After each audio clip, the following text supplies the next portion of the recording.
Hello and welcome dear students to my channel ma'am की पढ़ाई. Students, today I'm going to start your civics portion and we are going to start the first chapter, power sharing. Students, the name of the chapter is power sharing. In order to properly understand the concept of power sharing in democracy, it is necessary to start with some examples and stories about the countries which faced and handled the intense demand for power sharing. Power sharing की definition समझने से पहले हमको ये समझना पड़ेगा कि कुछ स्टोरीज और एग्जाम्पल को देखना पड़ेगा जिससे कि हमको पावर शेयरिंग बहुत अच्छे से समझ में आ जाए. Let us start from a small example of Belgium and Sri Lanka. Firstly, we will start from Belgium. Social composition of Belgium, main features. Belgium is a country, a small country in Europe with a population of about 1 crore. Belgium Europe के एक country है जहाँ पर population near about 1 crore है. Smaller in area than the state of Haryana, और इतना छोटा है कि एक हरियाणा का जैसे स्टेट है उतने बराबर वो पूरा एक कंट्री है. Very complex ethnic composition having following characteristics, और यहाँ पर जो एथनिक कैरेक्टरिस्टिक जो कंपोजिशन है वो एकदम अजीब है. यहाँ पर वो आप देख सकते हैं 59% यहाँ पर जो पॉपुलेशन है वो फ्लैमिश रीजन है, वहाँ पर फ्लैमिश लोग रहते हैं और वो डच लैंग्वेज बोलते हैं. 40% पॉपुलेशन लिव्स इन वैलोनिया और रीजन, और वो लोग फ्रेंच लैंग्वेज बोलते हैं. 1% population speaks German language. And in the capital city of Brussels, 80% people are French speaking and 20% are Dutch speaking. तो मेनली हमको इस जो कंपोजिशन है, इस एथनिक कंपोजिशन से ये समझ में आ रहा है कि पूरे जो ये बेल्जियम है इसमें मैक्सिमम जो एरियाज हैं वहाँ पर तो Dutch speakers, Dutch language speaking लोग ज़्यादा हैं. लेकिन जो कैपिटल है इसकी, यहाँ पर जो स्पीकिंग है वो 80% फ्रेंच स्पीकर्स हैं और वहाँ पर 20% डच स्पीकिंग है. अब इस तरह की एथनिक कंपोजिशन में प्रॉब्लम क्रिएट होती है वहाँ पर स्पीकिंग लैंग्वेजेस को लेकर, और साथ ही साथ में और भी तरह की प्रॉब्लम्स क्रिएट होती हैं. Let's see after the starting consequences. By taking advantage of its numeric majority, Dutch community always wanted to force its will on French and German speaking people. Already हम लोगों ने पढ़ा कि जर्मन स्पीकिंग पीपल यहाँ पर कितने हैं, only 1% है. ये तो वैसे भी सबसे कम है पूरे देश में. अब इसके बाद बारी आती है फ्रेंच की. तो जो फ्रेंच स्पीकिंग पर्सन है, पीपल हैं, वो तो सिर्फ जो यहाँ का जो कैपिटल है वहाँ पर अधिक है. बाकी पूरे जो बेल्जियम है वहाँ पर डच स्पीकिंग कम्युनिटी ज़्यादा है. ये न्यूमेरिक मेजॉरिटी का मतलब होता है कि नंबर में ये लोग मेजॉरिटी में यानी कि अधिक हैं, जिसकी वजह से ये लोग हमेशा अपनी मनमानी करना चाहते थे और अपने ही सारी इच्छाओं को फ्रेंच लोगों पर लादते थे. This led to large scale conflict among the two communities during 1950s and 1960s. इसकी वजह से इन दो कम्युनिटीज में 1950s और 60s के बीच बहुत बड़ा कॉन्फ्लिक्ट, बहुत बड़ा झगड़ा विवाद ये शुरू हो गया. बहुत ज्यादा ही ये प्रॉब्लम शुरू हो गई. The Dutch speaking population which constituted a majority in the country was actually in minority in the capital. तो मैंने बता ही दिया है कि डच स्पीकिंग पॉपुलेशन कैपिटल में माइनॉरिटी में थी. वहां पर कैपिटल में अधिक कौन थे, वहां पर फ्रेंच स्पीकिंग लोग ज्यादा थे.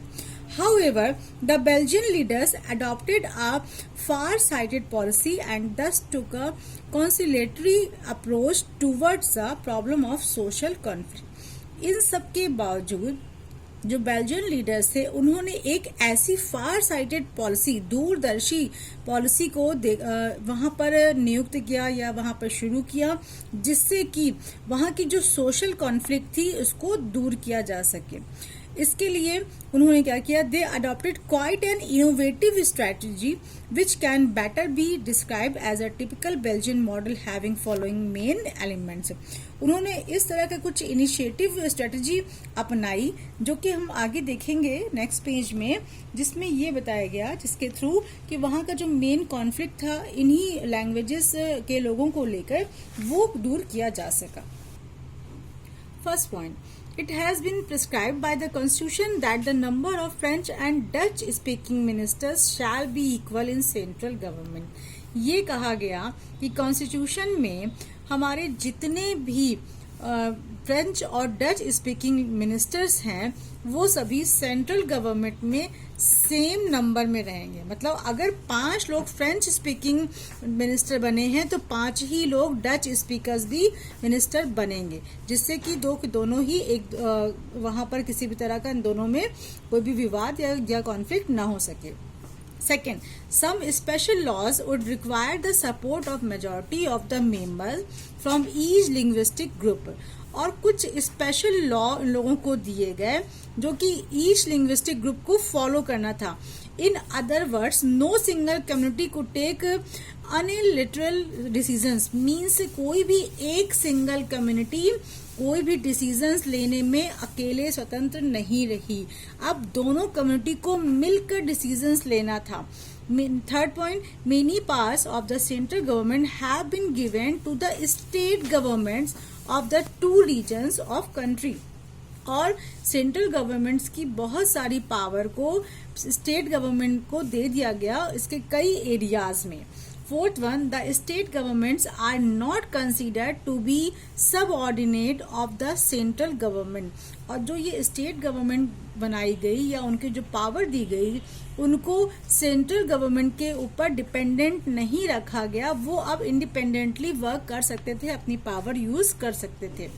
Fifth one, the capital city of Brussels has a separate government in which both the communities are equally represented. अब जो ब्रसेल्स, जो कैपिटल सिटी ऑफ ब्रसेल्स जो था वहां पर जो कम्युनिटीज थी वहां पर उसके मेंबर्स को इक्वली रखा गया उस गवर्नमेंट में, जिससे कि वहां पर जो कॉन्फ्लिक्ट था वो भी खत्म हो जाए। 6. The French speaking people had accepted equal representation in Brussels because the Dutch speaking people had accepted equal representation in the central government। अब जो फ्रेंच स्पीकिंग लोग थे उन्होंने ब्रसेल्स में इक्वल रिप्रेजेंटेशन को स्वीकार कर लिया, क्योंकि जो डच स्पीकर्स थे उन्होंने सेंट्रल गवर्नमेंट में इक्वल रिप्रेजेंटेशन को स्वीकार कर लिया था। मतलब दोनों ही कम्युनिटी के लोगों ने अपने, किसी ने जो डच वाले थे उन्होंने बाकी एरियाज में रिप्रेजेंटेशन को स्वीकार कर लिया फ्रेंच वालों का, और जो कैपिटल में जो फ्रेंच वाले थे उन्होंने डच वालों का रिप्रेजेंटेशन इक्वली स्वीकार कर लिया। Last one, Belgian model also established a third kind of government. और इतना ही नहीं, बेल्जियन मॉडल जो एक गवर्नमेंट बनी उसने एक तीसरी सरकार भी बनाई, तीसरी प्रकार की सरकार भी बनाई जिसको कहा गया द कम्युनिटी गवर्नमेंट।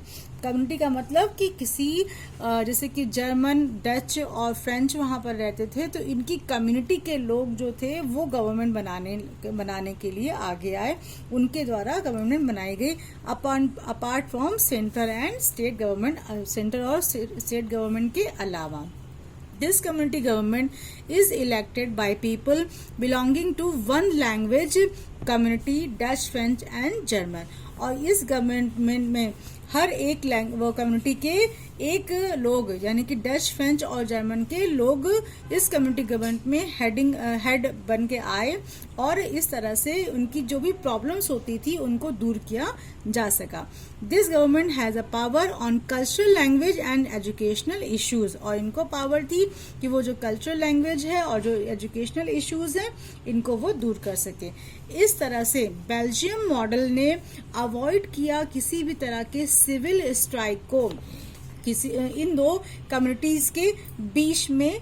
अगर लिंग्विस्टिक लाइंस मीन्स भाषा को लेकर उनके बीच में जो भी लड़ाइयाँ होती थी उनको दूर किया, अपने इस अच्छे से जो उनका जो मॉडल था गवर्नमेंट का इसको प्रस्तुत करके।